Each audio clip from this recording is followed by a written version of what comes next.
প্রসবের সময় শিশুসহ চিকিৎসাধীন অবস্থায় মায়ের মৃত্যুর ঘটনায় উত্তেজনা বিরাজ করছে কৈলাসহরে।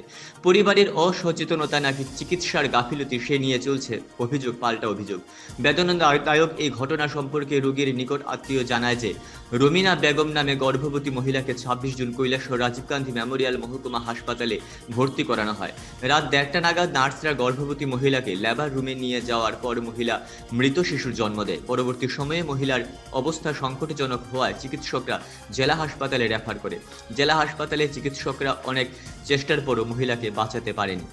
৮টার সময় নিয়ে এসেছিলাম, তো আসার পরে আমাদেরকে ডাক্তার সাহেব আশ্বাস দিয়েছেন যে ঠিক আছে আপনারা এসেছেন, আমি বলতে অ্যাডমিট করে নিচ্ছি, আপনারা অ্যাডমিট হয়ে যান। আর ওকে ওর যেহেতু ব্যথা বেদনা নাই, আমি ওর ব্যথা বেদনার জন্য আমি স্যালাইন এবং ইঞ্জেকশন লিখে দিচ্ছি, ওইগুলো দিয়ে দেন আপনারা।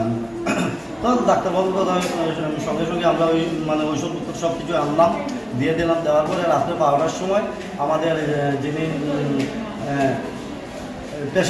পেশেন্টের ব্যথা হয়, তো ব্যথা হওয়ার পরে রাত্রে 1:30টার সময় 1:30 মিনিটের সময় লেবার রুমে নার্সরা নিয়ে যায়। 2জন নার্স শুধু, হসপিটালের মধ্যে কোনো ডাক্তার কেউ ছিল না, 2জন নার্স নিয়ে গেছে।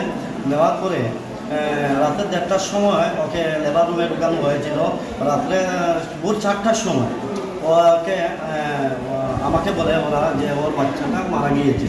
তো আমরা বললাম না এতক্ষণে আপনারা এইসব কিছু বললেন না। তো এখন রাত্রে 1:30টার সময় 4টার সময় আমাকে বললেন যে ওর বাচ্চাটা মারা গেছে।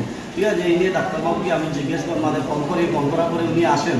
আসার পরে আমি ওনাকে জিজ্ঞেস করার পরে উনি আমার দিকে রাগান্বিত হয়ে উচ্ছৃঙ্খল কথাবার্তা বলেন। তো আমি ওনার সাথে কোনো খারাপ ব্যবহার না করে আমি ওনাকে ভালো ব্যবহার ভালো মতো আমি আমার মতন করে বুঝিয়ে বলেছি যে স্যার এরকম করলে তো হবে না, এখন আপনার দায়িত্ব শুধু আমার রোগীকে বাঁচানো, ওকে ভালোভাবে কীরকম স্টেটমেন্ট দেওয়া যায় সেই দায়িত্ব আপনি দেখবেন। তো উনি আমার উপর খেপে গেলেন, আমার মিসেসের উপর খেপে গেলেন। তো আমাকে উনি বললেন যে ঠিক আছে আপনি বাইরে যান, আমি দেখতেছি। তো উনি আমাকে বাইরে বের করে দিলেন। দেওয়ার পরে উনি পুরো 5:30 মিনিটের সময় আমাকে বললেন যে তোমার রোগীকে এখানে আমাদের পক্ষে স্টেটমেন্ট সম্ভব নয়, আমি ওনার রেফার লিখে দিচ্ছি, তুমি ওকে নিয়ে ডিস্ট্রিক্ট হসপিটালে চলে যাও।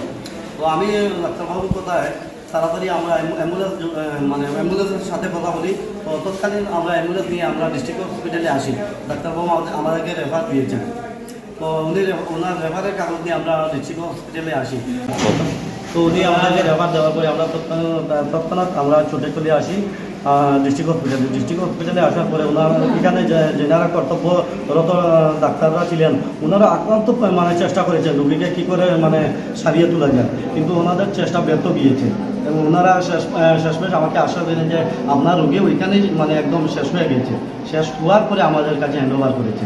তো আমি এই বিষয়ে আমাদের রাজ্যের যিনি মুখ্যমন্ত্রী আছেন, স্বাস্থ্য দপ্তরের মুখ্যমন্ত্রী, আর মুখ্যমন্ত্রীর কাছে আমি জানতে আমার আবেদন যে এইরকম আমাদের কৈলাসহরের মধ্যে এইরকম স্বাস্থ্য পরিষেবা আপনি এখানে না দেখলে বিশ্বাস করতে পারবেন না। আমাদের কৈলাসহরের স্বাস্থ্য পরিষেবা এত খারাপ, হসপিটালের মধ্যে ইমার্জেন্সি কোনো ডাক্তার মিলে না, হসপিটালের মধ্যে ইমার্জেন্সি কোনো পরিষেবা মিলে না, হসপিটালের মধ্যে ইমার্জেন্সি কোনো ঔষধের ব্যবস্থা মিলে না।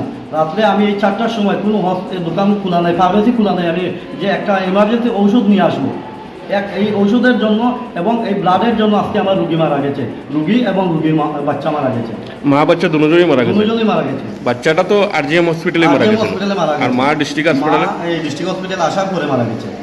এ ব্যাপারে রাজীব গান্ধী মেমোরিয়াল মহকুমা হাসপাতালের স্ত্রী ও প্রসূতি চিকিৎসক চিরঞ্জীব দেব জানান, রোগীকে হাসপাতালে ভর্তি করার পর প্রাথমিক চিকিৎসা করে ও যাবতীয় কাগজপত্র দেখে চিকিৎসক রোগীর পরিবারের সদস্যদের জানিয়ে দেন যে রোগীর কিছুটা জটিলতা রয়েছে, রোগীর স্বাভাবিক প্রসব হওয়ার সম্ভাবনা কম। তাছাড়া রাজীব গান্ধী মেমোরিয়াল প্রাথমিক হাসপাতালে ব্লাড ব্যাংক নেই, অপারেশন থিয়েটার নেই, তাই রোগীকে ঊনকোটি জেলা হাসপাতালে রেফার করার কথা জানান চিকিৎসক।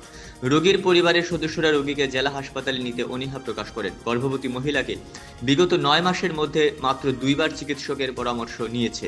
রোগীর প্রয়োজনীয় পরীক্ষা নিরীক্ষা করানো হয়নি, রোগীর কোনো সোনোগ্রাফি রিপোর্ট, ব্লাড রিপোর্ট ছিল না।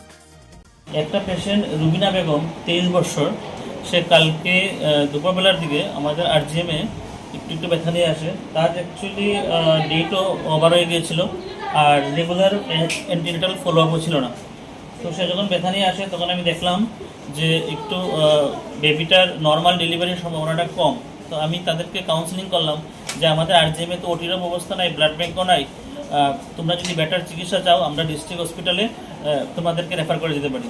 বাট তারা চাইলো যে না, এখানেই একটা দিন তারা অপেক্ষা করবে।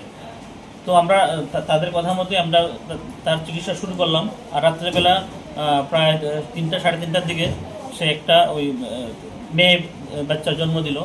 তারপর বেবিটার যখন জন্ম হলো, তারপর আমরা যখন মার চেক আপ করতে গেলাম তখন দেখলাম যে ওই তার একটু ব্লিডিংটা বেশি হচ্ছে। আমরা অনেক চেষ্টা করে এখানে আমরা যখন ব্লিডিংটা কন্ট্রোল করতে পারছিলাম না, তখন আমরা আর তার রক্তও কমে যাচ্ছিলো, ব্লাডও দরকার ছিল, তখন আমরা পেশেন্টটাকে আমরা ডিস্ট্রিক্ট হসপিটালে রেফার করে দিই।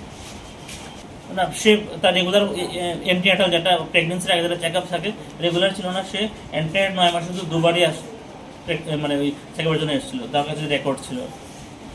Regular sonography, regular blood test বেশ কিছু ছিল না। আমি তো 24 আওয়ার্স কলে থাকি। তো আমি রাত্রেবেলা যখন আমি কল পেলাম সঙ্গে সঙ্গে আমি আসলাম। আর আমার on duty emergency medical officer হাসপাতালেই ছিল ওই সময়টাতে, ডাক্তারবাবু লেবার রুমেও ছিল। না, আরজিএমে ব্লাড ব্যাঙ্ক আর ওটি এখনও হয়নি।